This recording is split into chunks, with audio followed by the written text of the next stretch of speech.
Hi, you are welcome to time series analysis. It is the fourth video, and in this video I will discuss about the lag correlation between two time series data and determining the trending of the time series and so forth. So let's get started. So to deal with the lag correlations, you should have to import the graphics library first. So here I'm import the graphics library. This function is done. ACF I should have to call. ACF function is autocorrelation functions, and I'm calling LH. LH is my data sets. You will get the data sets, the primary data sets you will get it here. So autocorrelation function is giving the data sets of like this.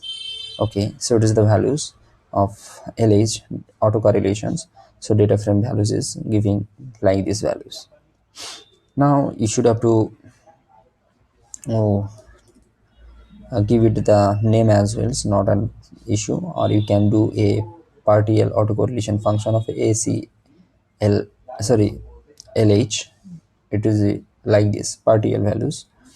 So you can do this thing with other data as well, like LDATH dataset. You can do the same thing for understanding purpose, or LDATH or C type is equal to ma.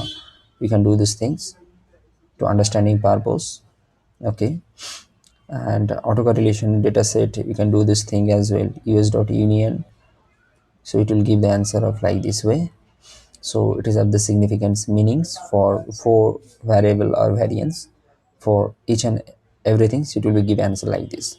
And finally, what happened, you should have to find the autocorrelations, uh, autocorrelation cross correlation functions. So CCF is nothing, cross correlation function it is called. So this function you should have to call. After that you will give you two data frame, which are in format of any format especially, but it is possible to deal with the time series is a good way, and you will give the ylab that autocorrelation.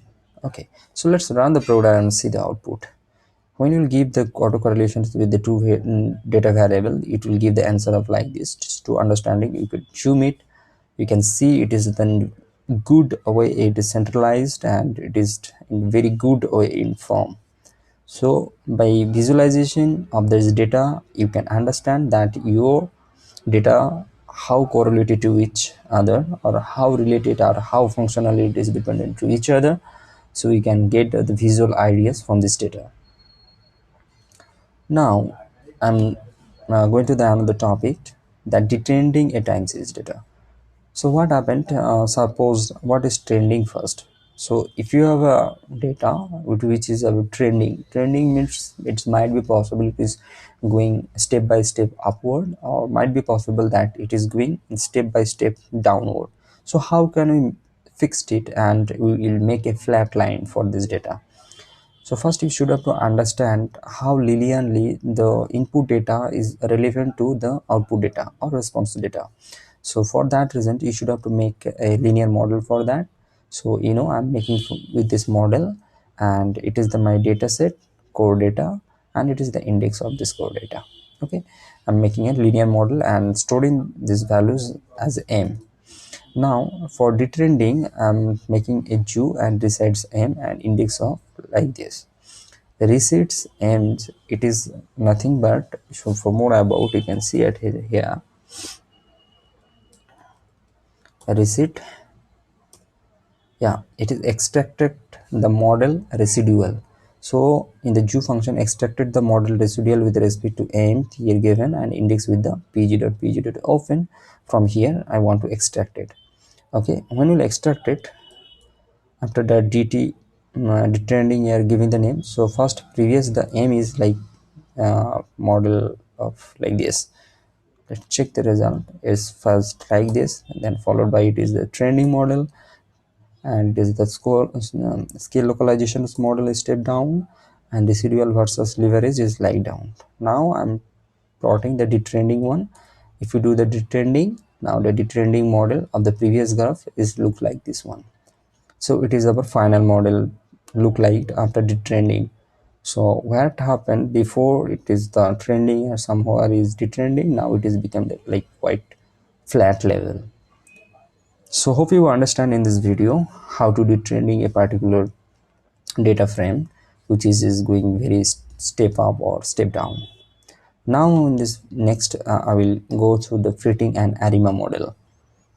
So how to fit the ARIMA model. So let's discuss about what is ARIMA model. ARIMA is for auto regressive integrated moving average. You should have to remember this one. What is ARIMA model? ARIMA model have three steps. First one to identify the model order. Second one to feed the model to the data and giving the coefficient. And third one is apply diagnosis, measure the validity of the model. So you got these things. Finally, after that, model consists of the three integer. Here, first one the autoregressive coefficient. D is the for degree of differencing, and Q the number of moving average confidence. Okay, with these three, you should have to move forward. Now, to do this thing, you should have to import the forecast mod data frame. Sorry, forecast library and followed by ggplot2 library as well. You should have to import it. Now you will call the ARIMA model, and it will take two I mean two argument. One is the data and second one is the order. Which order is it? And I told the C in the third three values is representing the three things. One is autoregressive coefficient, which is 2, and degree of the differencing, it is 1, and Q is the number of average confidence, it's 2. But what should be the value?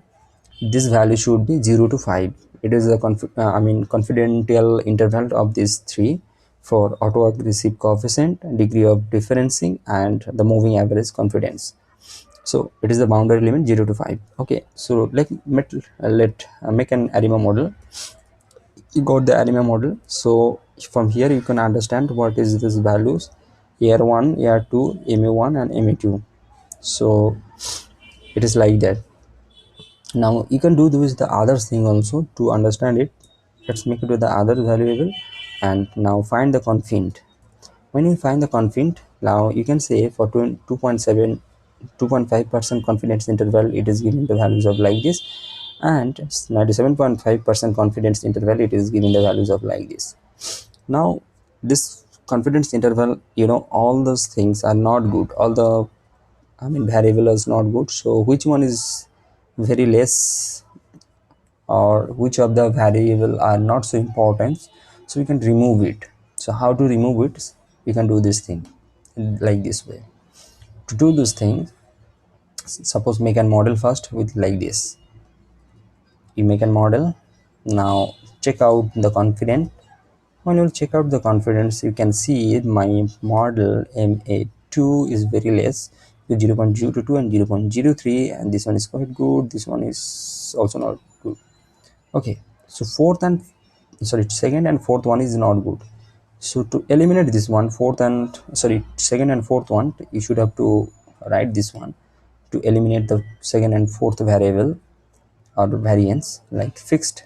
See, na for that first one will be no impact, but second one will be 0, third one will be no impact, but fourth one will be 0.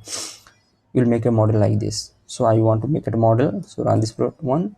It is successfully run. Now check it out. This m is given the AIC and log likelihood like this way, and most confidently you will check out about your confident. So run the confidence. Now see, your model accuracy is good, quite, and the second one and the fourth one is eliminated. So like this way, those of the variable or variance is not so important, you can remove it from your model is possible. So how to diagnosis of your model, I will discuss about it in the next video. So stay touch with that and Smart Polish channel, and please like, subscribe, and share my video, my inspiration, all those things you people about. So your single click of subscription, you're watching our video, it is a great revenue for me. So kindly request to you, stay touch with me and follow my other video, machine learning, data science, Python, R, and neural networks, and the other video as well. So I think hope you understands. Have a nice day. Bye.